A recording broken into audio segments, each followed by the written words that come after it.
and it should be about the fact that this particular thing was wrong.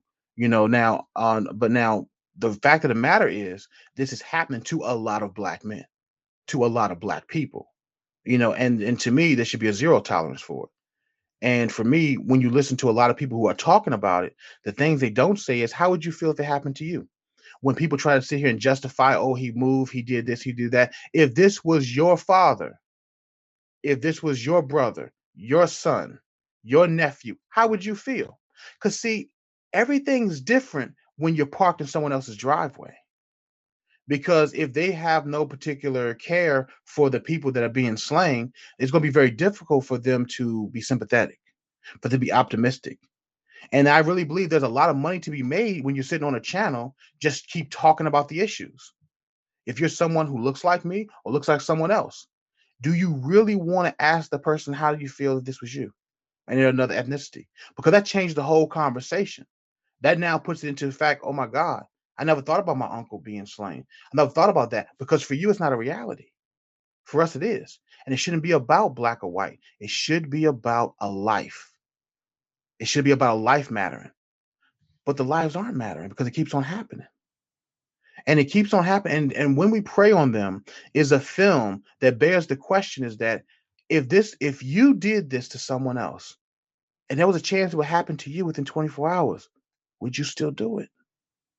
I mean, if there are real consequences, is this behavior going to keep on being happening? If your life is on the line, would you continue to do it? Would you feel so superior? Would you act so high and mighty? And that's a question that if you ask that question, I believe it stops a lot of the conversation. It takes an hour conversation and makes it 10 minutes. It takes a lot of it might be very bad for business because it can end the conversation. So those are things that I want the people to think about it, because when you think about a lot of wars that have happened, a lot of wars that have happened over the years have been because one set of group of people said, we're not going to keep taking this and we're going to do something about it. Now you don't want to go to that far, but if this were Irish people, if this were Asian people, if this were if this were Brazilian people, if this were European people, how long are you going to sit back and watch people being killed before you do something about it? That's a good question. Yeah. That's a good question. And for people for artists like you, who have the courage to be able to take up argument like this, which the society really do need to face, because we cannot pretend that the situation will solve itself. It will never happen. It will be solved by people, because these are not natural occurrence. Hmm. These are not natural that things should be like this. Because like I've often said here, because I've interviewed a lot of people from the US, both lecturers and commentators and artists. Hmm. And the question I've often find difficult sometimes is, why do we allow things like this to happen? Because it is not right. It is not just. It's not right. It's not just. But also think about. I think one big reason it happens is because it's one thing to unite and march in the streets. It's another thing to take action. And for a lot of people, I don't know if who wants to be in harm's way. For example, look at what happened with Colin Kaepernick for just taking a knee. He did a nonviolent silent protest, and he was ostracized. And he was a great quarterback, could still be in the NFL playing, but look at he took a stand just because he said, I don't think this is right, and this is about this. And the American flag, which we talk about freedom, we talk about people's rights, which means he has a right to express himself and kneel. Didn't do anything to anybody. And look at how he was ostracized. People see that example and say, if it could happen to him, what could they do to me? This man at one point was making millions of dollars. I make hundreds of dollars. So the example that was made out of him, it probably gives a lot of people cause. Because here's the thing, it takes a lot to stand up and have the courage to stand up to do what Malcolm X did, to do what Martin Luther King did.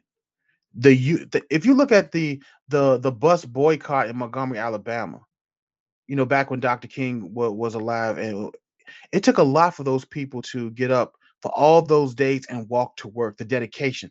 It took a lot to do that. So you have to really, really, really have a strong united front to continue to do something like that or take a stand. And I believe we live in a time where a lot of people want other people to take a stand. They're looking for someone to be a leader because they don't want to be a leader themselves because of what it may cost them. Mm. Yeah, that's true. And freedom is costly. If you are not ready to pay the price, then you don't deserve to be free. Because when you are free, Mhm. it's not over. You need to continue to maintain the freedom. It's like you said, this is my boundary. Uh-huh. Well, for you to be able to maintain the boundary, you are going to pay for it. It's not free forever. Well, All right. no, it's not. But I mean, at the same time, we live in the world where I mean, cowards beget cowards, and people can stand up for something. They can be totally right, and then people do things like call and threaten them, may vandalize their house, may burn down their house. You know, I mean, and then think about online. Now, cowards online more than ever, people will just hide behind their Twitter and make all these comments without even getting all the information. I mean, when you think about journalism, real journalism, a lot of people will sit here and take a sound bite and listen to something. They'll never ask themselves, what was the whole conversation like? People don't care. So people are going to really have to care about more than themselves and understand that when you have a united front that stand together that will not be moved, that's when you're going to make a lot of change. When it's like we're just not going to take this anymore. And I do understand how difficult that is because it only takes an example to be made out of a few people to get a lot of people to scour. And I know a lot of people may listen to this and be like, "What are you talking about?" People are protest. Yes, people are protesting. People are standing up. People are having their voices heard. But if these things continue to keep happening, is there time for a different approach? Is that all I'm asking? Because for me, when George Floyd was killed, that's when I had to do this film, when we pray on them. I just had to. And for me, I felt like doing this film would be I could contribute more doing the film than I could being out protesting in the streets because I want people to think about a life being worth a life, regardless of the color of that life. That's what I want people to get out of that. And because I have no desire for nothing else than harmony. But I do realize even working working in an environment, I do understand that there's racism, that there is sexism, and there's favoritism. And me personally, I think I've seen more favoritism in the workplace than I have seen racism. You know, does it exist? Absolutely, and it's definitely out there. Just like for example, when I sit down to talk to a network executive about one of my television shows, listen, if they look at me as black or that's I can't help what their perception is of me. But when I start talking, one way or the other, you're going to realize somebody serious sit down here.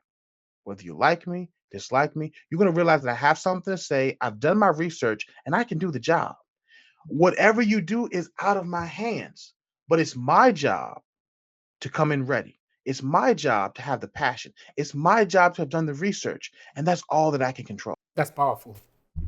And that is really all you really can control. Mhm. You don't need to control other people. You need to control you and what come out of you, what come out Absolutely. of your machine. This is what you are projecting.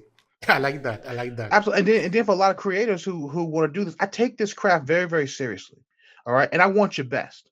I don't want your half attempt. I want your best because I'm giving you my best. I'm giving you all I got. I'm not leaving nothing on the table. There's no sandbagging. I'm giving you everything that I got, and I'm doing the best that I can, and I'm doing it all independently.